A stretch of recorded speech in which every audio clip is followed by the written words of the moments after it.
Saistes Venemaa Riigiduuma ees andis Venemaa Kommunistliku partei juht just enneolematu hoiatuse. Revolutsioon on tulemas. Praegu on Venemaal tunda 1917 aasta kajasid, sest riigis on midagi suurt toimumas. See on see, mida Putin kõige rohkem kartis. Inimesed pöörduvad tema vastu. Eelmiste aegade tsaarid tulevad teda kummitama ja kõik, mida Putin teha saab, on püüda ujuda tõusva voolu vastu, mis ähvardab ta minema pühkida. Revolutsioon on tulekul.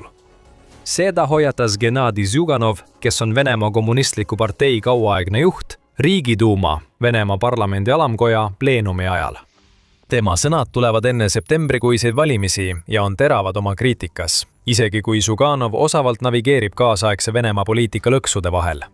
Me teeme kõik, et toetada Putinit ja tema strateegiat ning poliitikat, aga teie, valitsus, ei kuula, kuulutas Zyuganov sõnadega, mis näivad palju toetavamad Putini suhtes, kui need tegelikult on.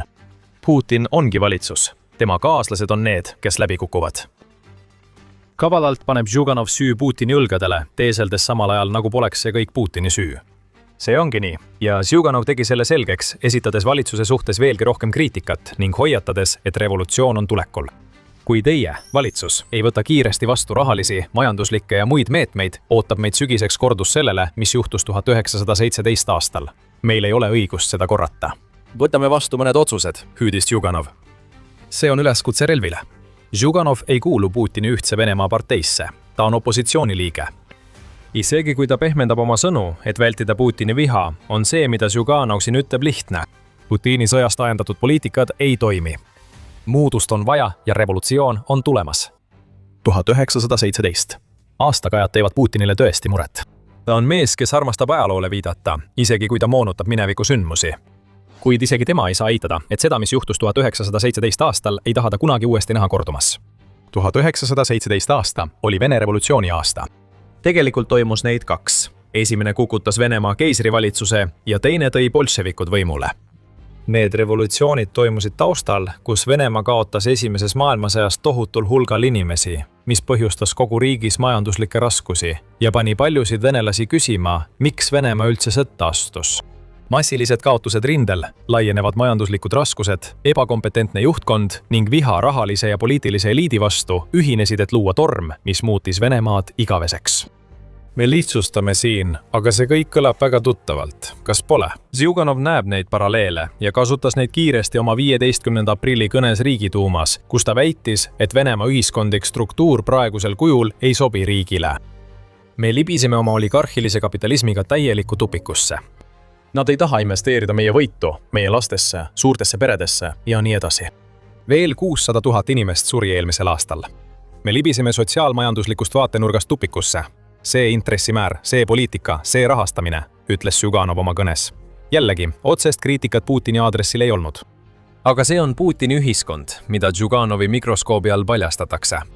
Oligarhid, korruptsioon, see väänatud kapitalismi versioon, mida Putin on veerand sajandit oma tahtele allutanud, viib sellise majandusliku kokkuvarisemise ja äärmuslike sõjakaotusteni, nagu Venemaa koges 1917 aastal. Uue ajastu tsaar on oma rahva vajaduste suhtes pime, peidus oma elevandiluust punkris, kogudes miljardeid, samal ajal kui tema riik põleb. Igaüks, kes tõesti tähelepanu pöörab, teab, et Zyuganov üritab õhutada. Tegelikult juhtus vaid paar nädalat enne tema sütitavat kõnet midagi, mis näitas selgelt, mida ta oma revolutsiooni jutuga saavutada soovis. Selle juurde tuleme varsti tagasi. Esiteks ei saa eitada, et kommunistliku partei juhi retoorikal Venemaa majanduse kohta on palju sisu. Zyuganovi üleskutsed suuremale toetusele president Putinile on tegelikult varjatud kriitika olukorra suhtes, mille Putin ja tema sissetung Ukrainasse on Venemaal tekitanud. Mees, kes lubab Vene rahvale stabiilsust, on juba üle 4 aasta toonud vaid kaost. Pärast sõjaaegset majanduskasvu aastatel 2023 ja 2024, millest viimasel nautis Venemaa 4,3% sisemajanduse koguprodukti ehk SKP kasvu, hakkas Venemaa majandus 2025 aastal langema. SKP kasv oli vaid 1%, mis jäi prognoosidele märgatavalt alla. Enne naftatulude ootamatut kasvu, mis on kaudne tulemus operatsioonist Eepiline raev Iraanis, prognoositi 2026 aastaks langust 0,8%-ni, kuid seejärel tõstis Rahvusvaheline Valuutafond oma prognoosi 1,1%-ni. See pole siiski hea. Pinnapealseid märke ja varjatud probleeme on palju, mis viitavad sellele, et Venemaa majandus on tõesti nii kehvas seisus, nagu Zyuganov väidab. Ja siis on veel surmad.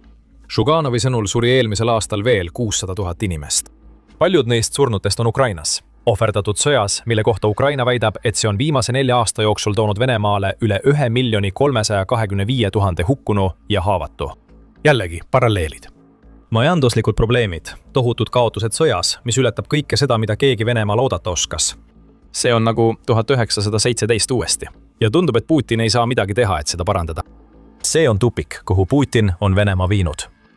Zjuganov usub, et ta teab, mis tulemas on, ja selle nägemiseks peame vaid vaatama kõnet, mille ta pidas mõned päevad enne oma plahvatuslikke märkusi Venemaa Riigiduumas.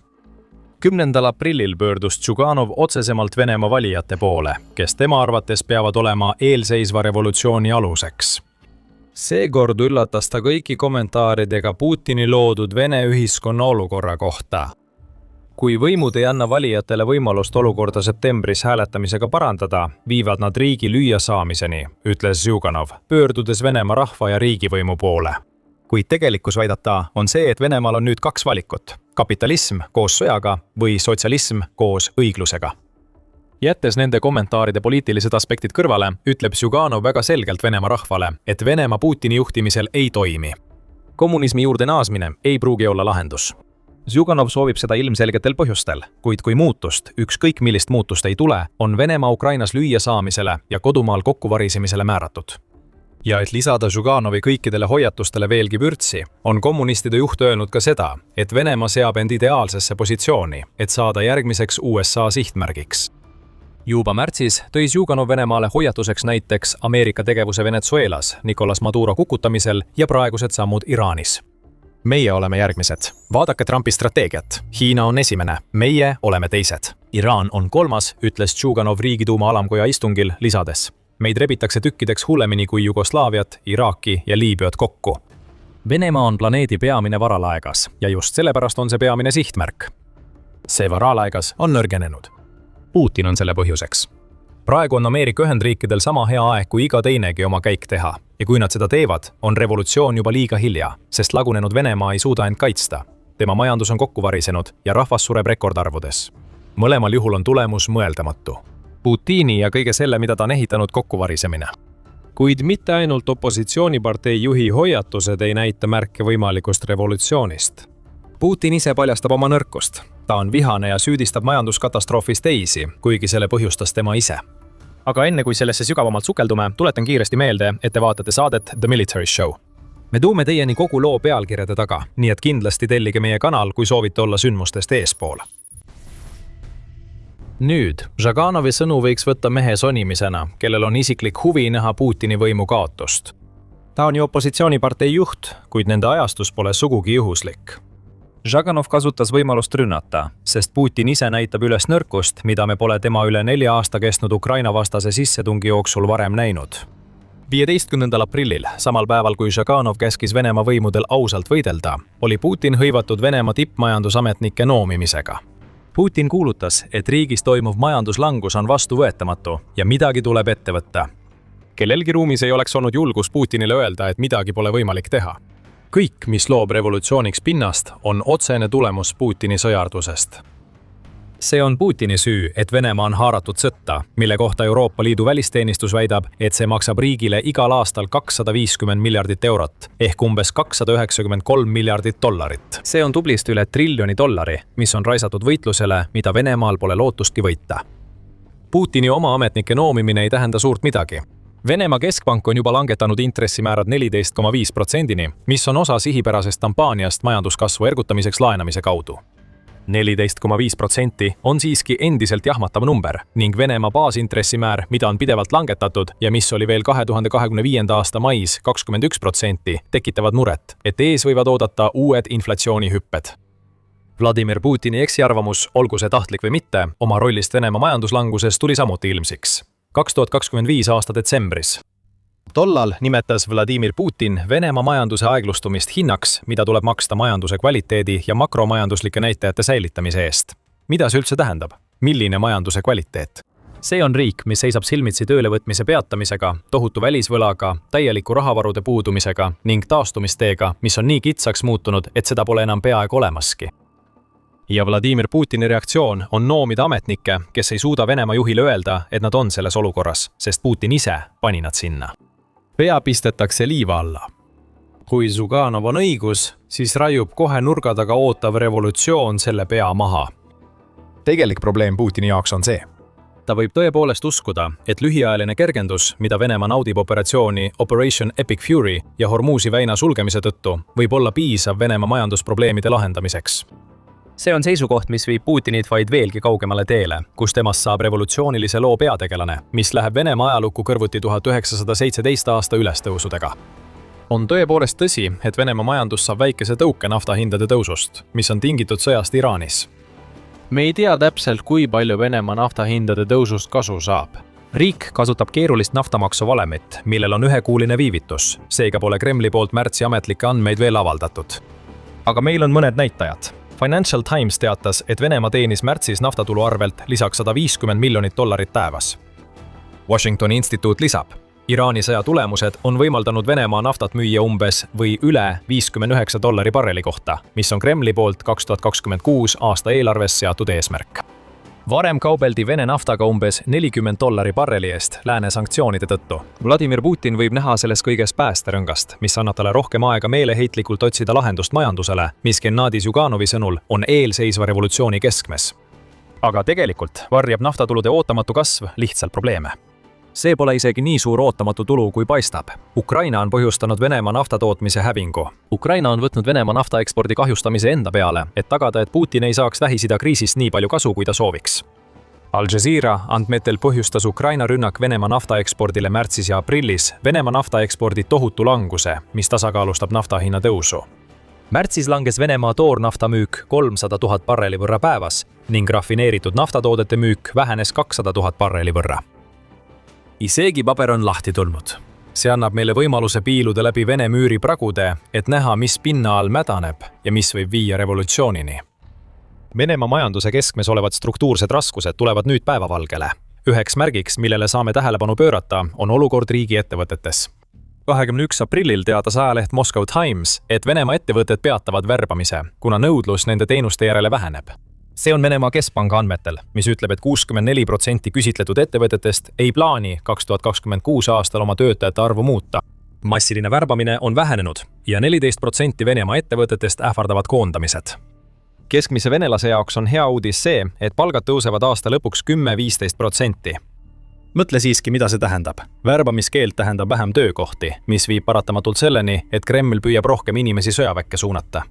Tõusvad palgad ei tähenda midagi töötutele või koondatutele, mis tekitab tavainimeste seas üha suuremat viha olukorra vastu, kuhu nende riigi kokkuvarisev majandus, mis on kõik Putini sõja tulemus, nad pannud on.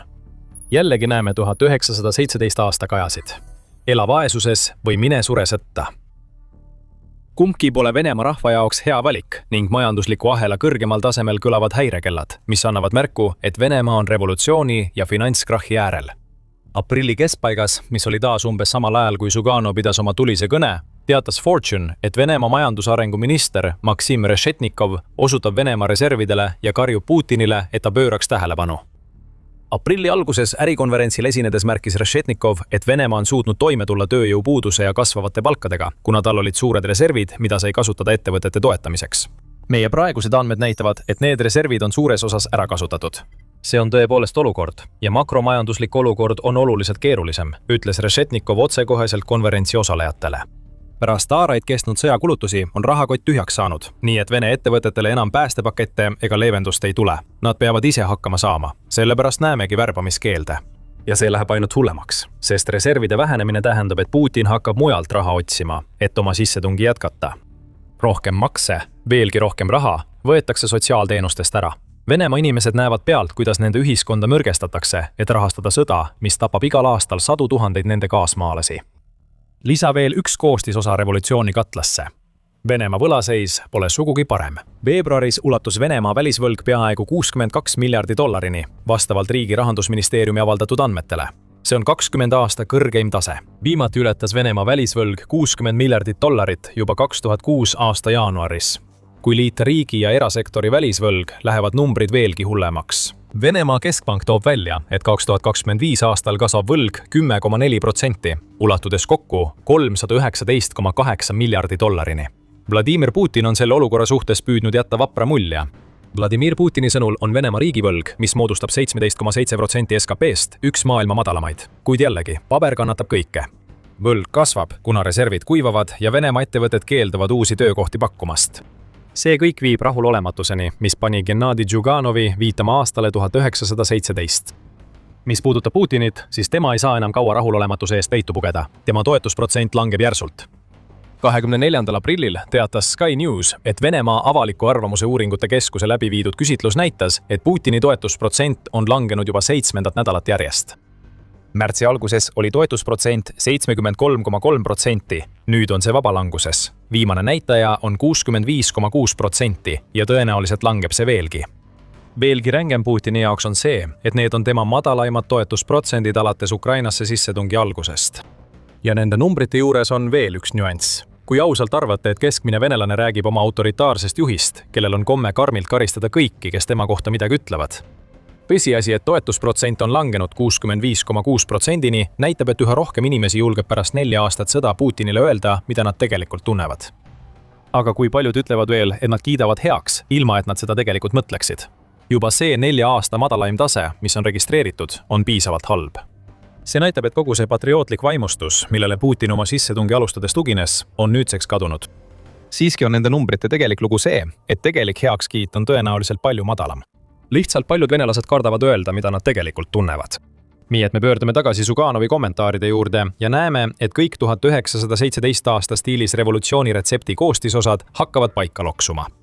Näiliselt lõputu sõda, mis põhjustab massilist surma. Majanduslikud probleemid lähevad aina hullemaks, taastumise märke pole kusagil. Toetusreitingud langevad isegi siis, kui Putin püüab iga rahulolematuse allika maha suruda. Venemaal on midagi kogunemas. Zjuganov teab seda. Paljud vene inimesed teavad seda. Ja ükskõik kui palju ta ka ei püüaks tegelikkuse eest varjuda, Putin teab seda. Putin saab süüd teistele veeretada vaid teatud piirini, enne kui tema enda teod talle tagasi pöörduvad.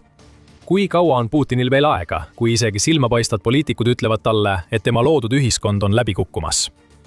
Naftast saadav ajutine leevendus, mis aitab Putinil vältimatult edasi lükata, ei päästa teda samuti enam kauaks.